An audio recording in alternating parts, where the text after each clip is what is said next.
Lukas pasal 10. Lukas pasal 10 dari ayat yang pertama. Ya, ini agak panjang sedikit tapi supaya kita tahu latar belakang. Judulnya adalah Yesus mengutus 70 murid. Kemudian daripada itu Tuhan menunjuk 70 murid yang lain. Artinya sudah memilih ya, menentukan, menetapkan dan dipilih 70 orang. Lalu mengutus mereka berdua-dua mendahulunya ke setiap kota dan tempat yang hendak dikunjunginya.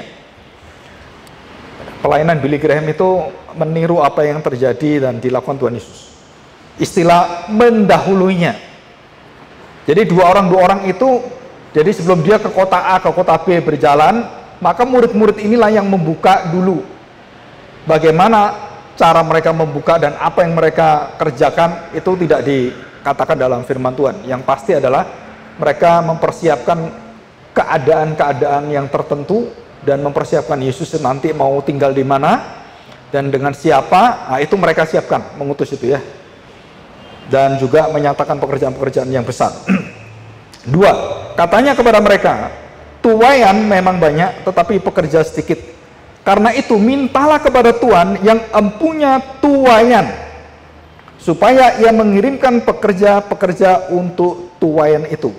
Istilah tuaian adalah jiwa-jiwa orang-orang yang diselamatkan sebagai tuaian. 3, pergilah, sesungguhnya aku mengutus kamu seperti anak domba ke tengah-tengah serigala. Serigala itu siapa? Kita sudah pelajari, singa mengaum, serigala adalah dunia roh-roh jahat, ya, termasuk iblis di dalamnya. Yang keempat ya, janganlah membawa pundi-pundi atau bekal atau kasut, dan janganlah memberi salam kepada siapapun selama dalam perjalanan. Jadi mereka diminta untuk sungguh-sungguh fokus pada pekerjaannya dan mengerjakan apa yang harus dikerjakan. Jadi tidak boleh membawa pundi-pundi, bekal atau kasut. Hidup mereka bergantung pada Tuhan sepenuhnya. Perkataan mereka juga sama, tidak boleh dikatakan sembarangan ketemu orang, dan hanya yang diberitahu Tuhan yang disapa, rumah-rumah yang ditentukan Tuhan. 5, kalau kamu masuki suatu rumah, katakanlah lebih dahulu, damai sejahtera bagi rumah ini. Dan jikalau di situ ada orang yang layak menerima damai sejahtera, maka salammu itu akan tinggal di atasnya. Tetapi jika tidak, salammu itu kembali kepadamu. Tinggallah dalam rumah itu, makan dan minumlah apa yang diberikan orang kepadamu. Sebab seorang pekerja patut mendapat upahnya. Janganlah berpindah-pindah rumah. Ya, kalau dapat situ ya kamu makan itu, dan otomatis rumah itu juga diberitakan Injil juga. 8, dan jikalau kamu masuk ke dalam sebuah kota dan kamu diterima di situ, makanlah apa yang dihidangkan kepadamu. Jadi seorang penginjil, seorang hamba Tuhan itu disediakan Tuhan. Waktu perjalanan Tuhan menggerakkan hati orang untuk memelihara mereka, memberi makan dan segala-galanya. 9, dan sembuhkanlah orang-orang sakit yang ada di situ dan katakanlah kepada mereka, kerajaan Allah sudah dekat padamu. Tetapi jikalau kamu masuk ke dalam suatu kota dan kamu tidak diterima di situ, pergilah ke jalan-jalan raya kota itu dan serukanlah juga debu kotamu yang melekat pada kaki kami kebaskan di depanmu. Tetapi ketahuilah ini, kerajaan Allah sudah dekat. Aku berkata kepadamu, pada hari itu Sodom akan lebih ringan tanggungannya daripada kota itu. Setelah ini kota siapakah yang diomong Tuhan Yesus? Nanti kita terkejut sekali. Kota apa itu? Kita berpikir, wah kotanya tuh mungkin Tirus, Sidon, Sodom, Gomora gitu, yang jahat-jahat seperti itu. Las Vegas gitu. Saya pernah ke Las Vegas. Saudara, di sana ada jackpot yang disebut sebagai millions of jackpot.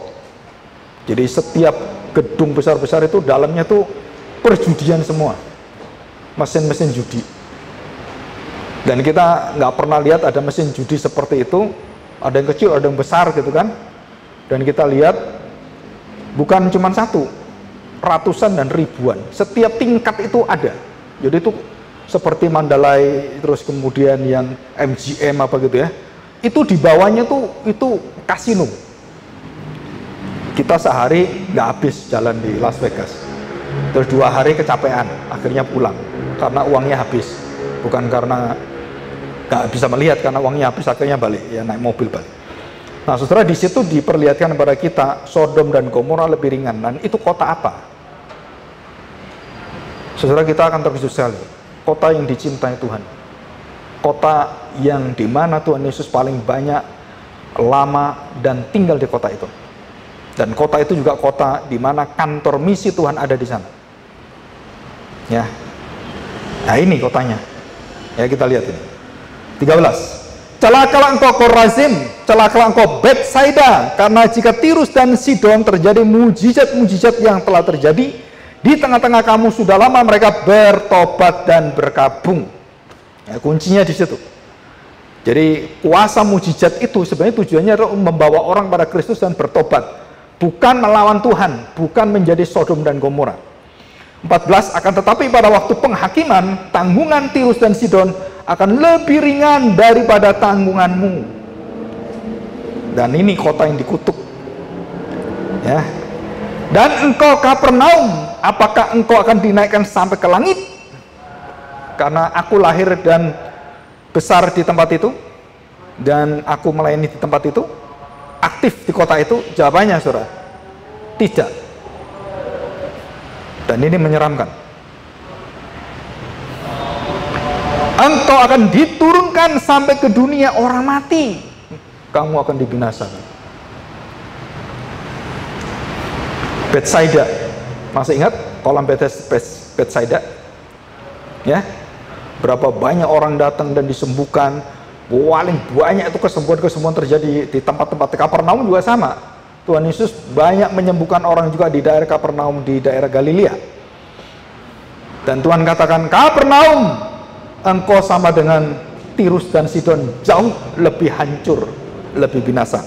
Dan diturunkan sampai ke dunia orang mati. 16. Barang siapa mendengarkan kamu, ia mendengarkan aku. Dan barang siapa menolak kamu, ia menolak aku. Dan barang siapa menolak aku, ia menolak dia yang mengutus aku. Jadi saya sebagai hamba Tuhan, saya diutus oleh Tuhan, saya dipilih Tuhan, saya diurapi Tuhan. Orang nggak percaya dengan saya, berarti nggak percaya dengan yang ngutus saya, nggak percaya dengan Tuhan.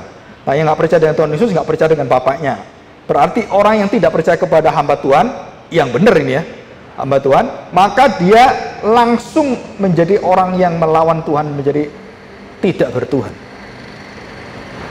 Bukan ateis, ya, tapi tidak berjuru selamat, tidak memiliki penyelamat. Bukan tidak memiliki Tuhan, tidak memiliki penyelamat. Jadi waktu ada nabi datang, kamu menolak nabi, artinya kamu menolak Tuhan. Kamu menolak firman-Nya, menolak Tuhan. Dan itu menjadi satu kesatuan, tidak terpisah. Jadi kadang-kadang hamba Tuhan itu merasakan dirinya jadi Tuhan. Kenapa? Karena mereka ditaati bukan karena hamba Tuhannya, karena firman-Nya, karena utusan itu berasal dari otoritas Tuhan. Dan banyak orang itu GR gitu ya, dan merasa dirinya yang menjadi hebat seperti itu. Oke, kita lanjutkan. Kembalinya ke 70 murid. Nah ini. Kemudian ke 70 murid itu kembali dengan gembira dan berkata, Tuhan juga, wah ini luar biasa saudara. Bukan hanya menyembuhkan loh, tapi mereka merasakan ada satu kuasa yang dibawa mereka, yang menyertai mereka, itu bisa menaklukkan setan-setan, roh-roh jahat. Dikatakan Tuhan juga setan-setan takluk kepada kami demi namamu. Seluruh 70 murid termasuk Yudas di dalamnya, Yudas itu bisa ngusir setan, tapi masuk neraka. Betul kan? 70 murid itu kan termasuk Yudas. Dan Yudas bisa memperformance, bisa memberikan pertunjukan, bisa melakukan mujizat, tapi dia bisa juga mengkhianati Tuhan. Jadi tidak bisa dikatakan dengan mutlak bahwa orang yang melakukan mujizat tidak mengkhianati Tuhan.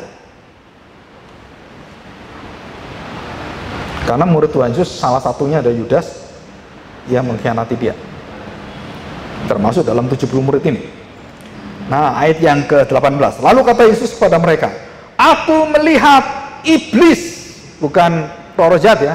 Dia lihat ketuanya, pemimpinnya, raja kegelapan itu, bukan Tian Kung atau yang lain itu, yang serem-serem itu kan, atau seperti leak di Bali gitu. Tapi ini adalah iblis, langsung Tuhan Yesus beritahu namanya, Lucifer itu, bintang fajar, putra yang dulunya menjadi putra tanda petik Allah itu. Dikatakan, aku melihat iblis jatuh seperti langit, seperti kilat dari langit. Sesungguhnya aku telah memberikan kuasa kepada kamu untuk menginjak ular dan kalajengking, dan kuasa untuk menahan kekuatan musuh, sehingga tidak ada yang akan membahayakan kamu. Namun demikian, janganlah bersukacita karena roh-roh itu takluk kepadamu, tetapi bersukacitalah karena namamu ada terdaftar di surga.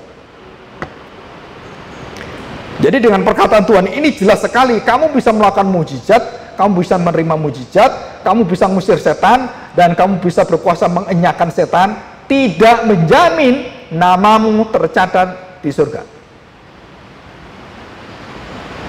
Kalau namamu tercatat di surga, tidak menjamin kamu bisa ngusir setan. Gitu? Tidak menjamin kamu bisa berbuat mujizat, karena semua berasal dari Tuhan, bukan dari diri kamu. Jadi yang penting apa sekarang? Saudara, yang penting apa? Namamu tercatat nggak di surga, di kitab kehidupan itu.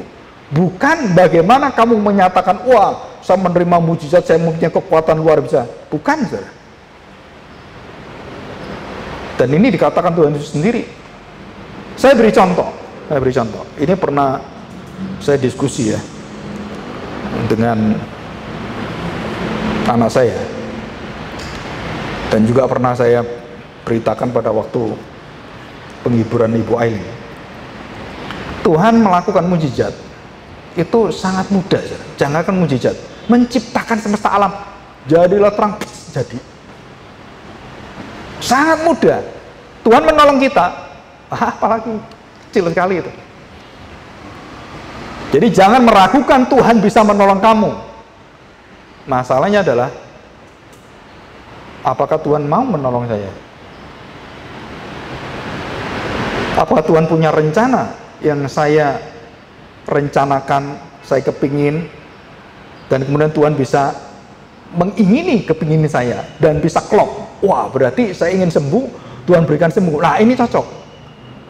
Nah, kecocokan hati saya menginginkan mujizat dengan hati Tuhan yang memberikan saya tanda petik kuasa menerima mujizat itu.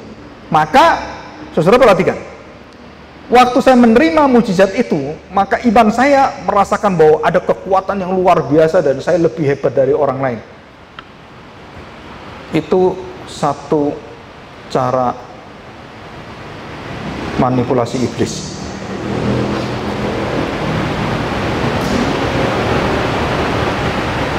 Saya dulu waktu ada orang bersaksi di persekutuan, kan saya sering persekutuan keliling-keliling kampung. Selalu kalau orang bersaksi itu apa? Waduh, luar biasa, saya tadi datang ke sini, puji Tuhan, ada anak ketabrak di depan saya, dan saya tidak ketabrak. Betul ya?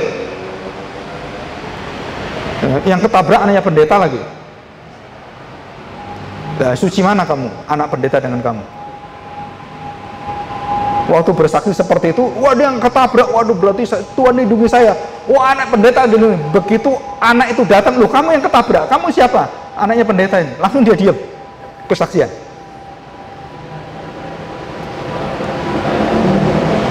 Yang kedua, kita pakai pikiran. Ada orang berdoa, dan ada orang yang banyak berdoa, ingin mujizat, ya, betul kan? Anggaplah 1000 orang berdoa, ingin mujizat. Satu disembuhkan Tuhan, 999 tidak disembuhkan. Saya tanya, apakah yang 999 ini imannya lemah? Rohaninya lemah? Apakah yang disembuhkan itu berarti taat pada Tuhan, mengasihi Tuhan luar biasa? Jawabannya apa sih?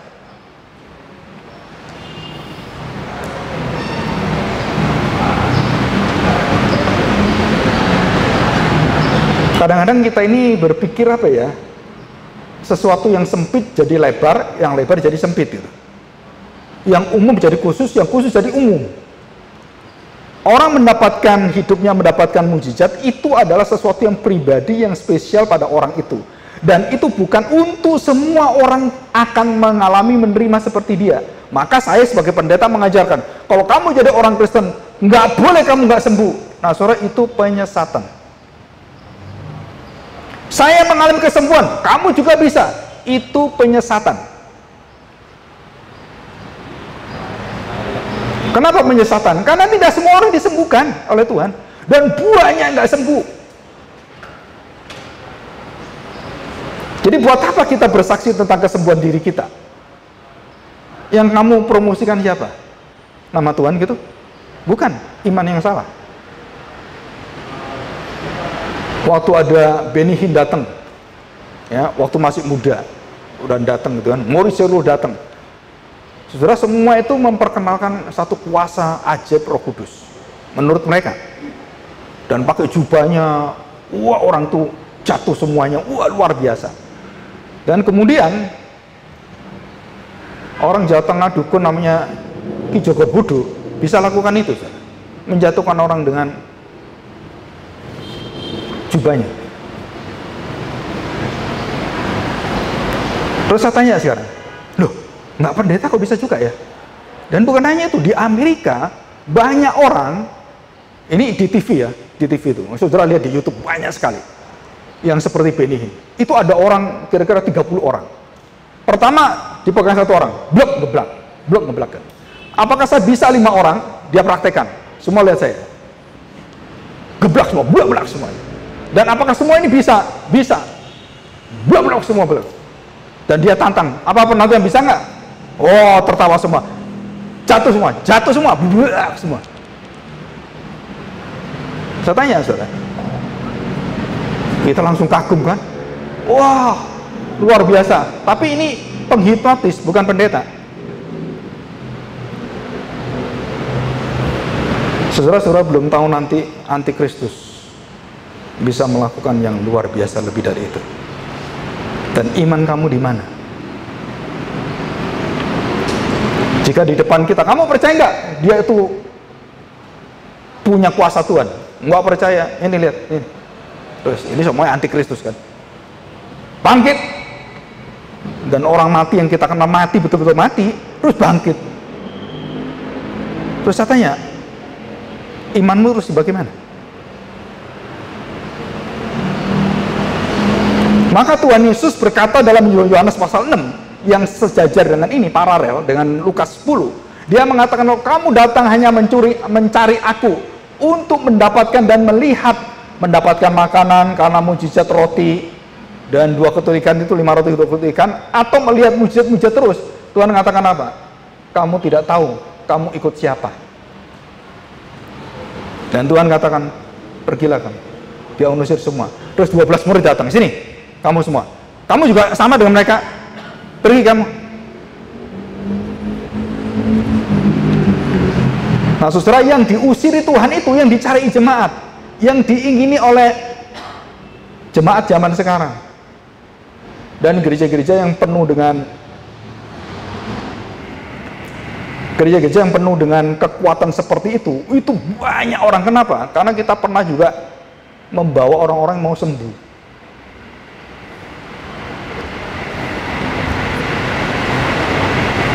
Wah, siapa tahu ada harapan. Saya bersyukur Pak Ade Soleman bisa tolak pendeta yang beraliran seperti itu.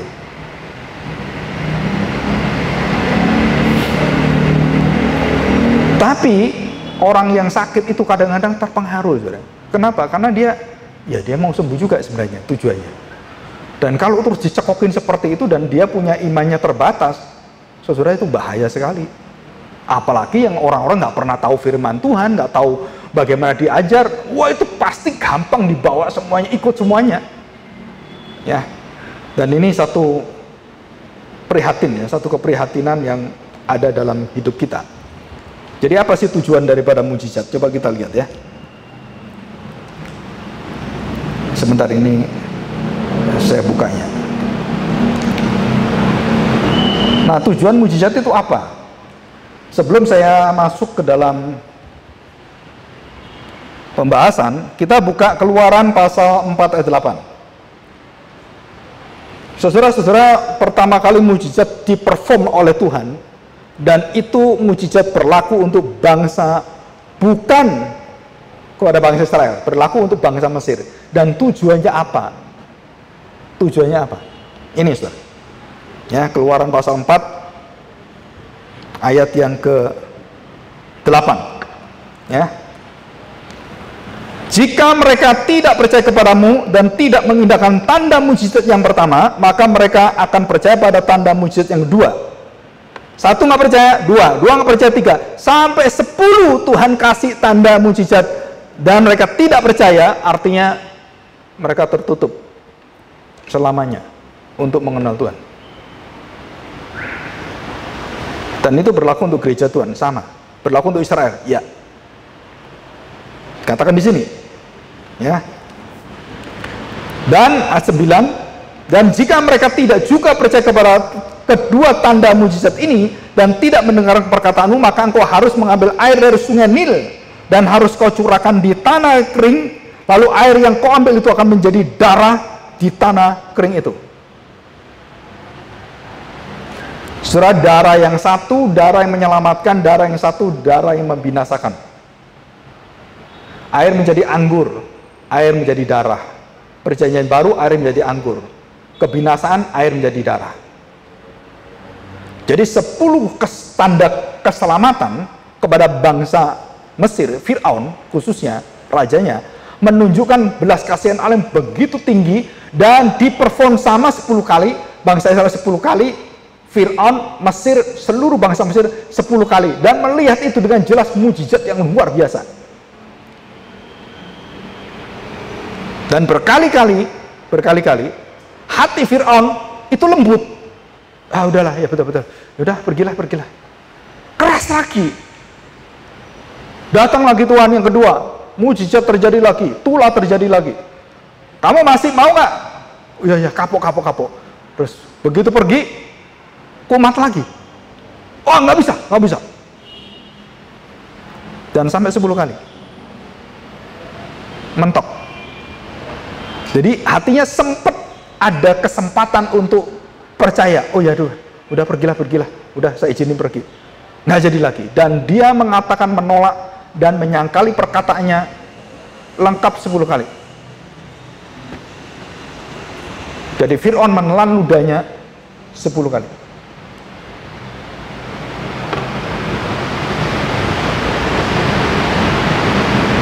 Dia mengizinkan, tuh gak mengizinkan. Mengizinkan, tidak mengizinkan. Terus sampai 10 kali. Berarti kamu bukan manusia yang menghargai kesempatan yang Tuhan berikan. Dan apa tandanya? Tuhan mengeraskan hatinya.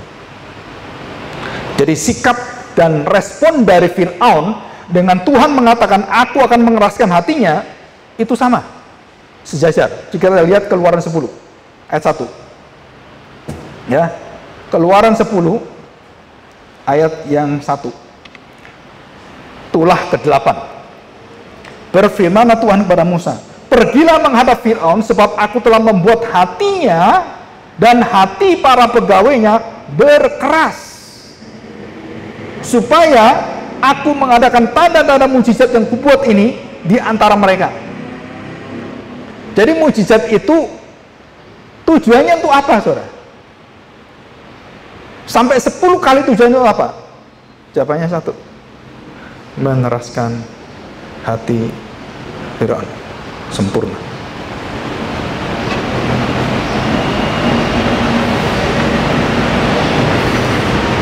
Dan supaya engkau dapat menceritakan kepada anak cucumu bagaimana aku mempermain-mainkan orang Mesir dan tanda-tanda mujizat mana yang telah kulakukan di antara mereka, supaya kamu mengetahui bahwa akulah Tuhan.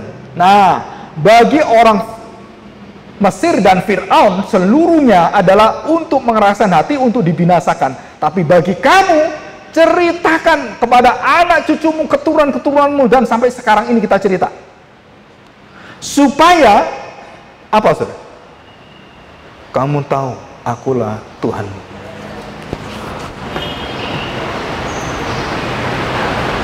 Aku yang berkuasa, aku yang menentukan. Aku yang memelihara kamu. Dan tidak ada satu raja, tidak ada satu kerajaan, tidak ada satu kekuatan yang bisa menghalangi aku. Dan aku mempermain-mainkan mereka. Aku mau hempaskan, mau angkat, mau terbitkan, mau hancurkan. Itu semua adalah otoritas saya. Nah, saudara, ajaran-ajaran tentang mujizat yang mengeraskan hati ini, itu hampir nggak ada orang mendengarkan. Jadi saudara, kalau kita mengajar orang sekarang ya, mengajar. Saya berkali-kali kalau ada orang mengadakan semacam KKR mujizat gitu kan. Saudara, saya pernah diundang. Pak, bisa khotbah ini enggak Pak, tentang mujizat gitu. Wow, bisa, sangat senang saya. Tapi namanya KKR mujizat. Nah, itu yang saya ragu-ragu. Kenapa? Harus diganti judulnya. Judulnya apa Pak? Iman dan mujizat. Nah, itu cocok. Jadi bukan KKR. KKR tentang iman dan mujizat. Nah, itu baru cocok. Saudara, begitu berbicara seperti itu, semua kaget, loh kok isinya seperti ini, malah menempelak kami semuanya di sini. Wah, ini gimana ini katanya. Tapi orang-orang yang mengerti kebenaran, orang-orang yang mengerti tentang hati Kristus, wah itu bersyukur sekali.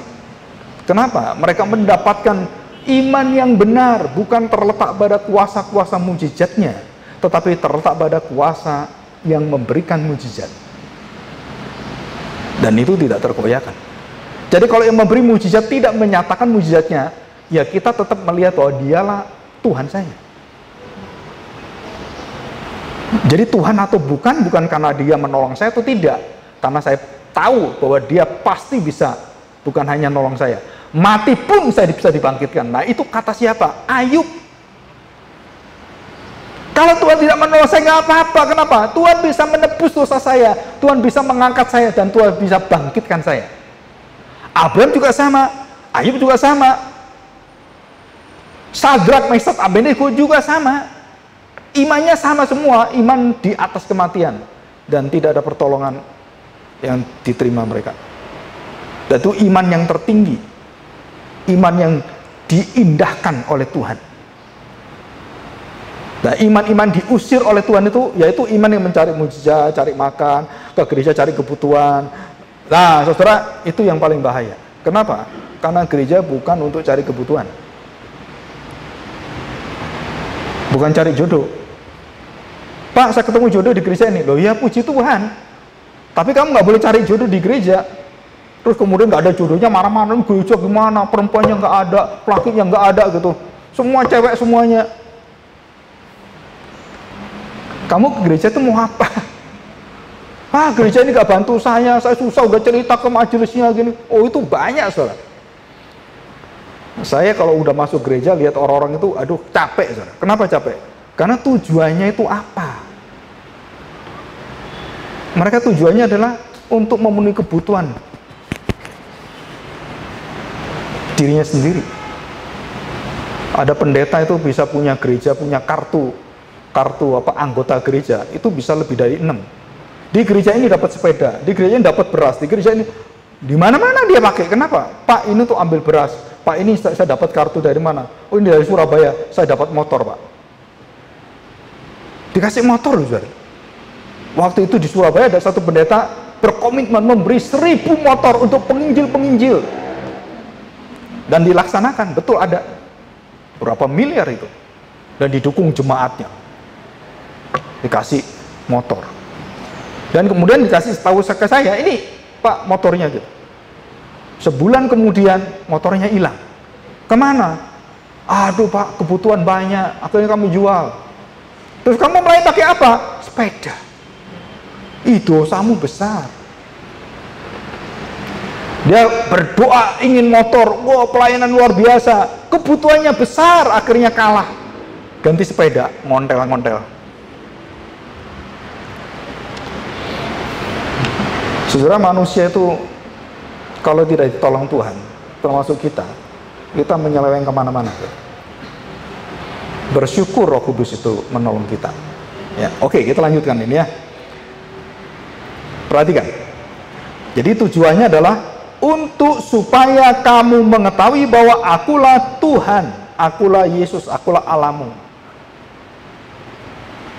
Lalu Musa dan Harun pergi menghadap Fir'aun dan berkata kepadanya, beginilah firman Tuhan, Allah orang Ibrani, berapa lama lagi engkau menolak untuk merendahkan dirimu di hadapanku? Biarkanlah umatku pergi supaya mereka beribadah kepadaku. Apa yang dikatakan di sini kalimat pertama? Berapa lama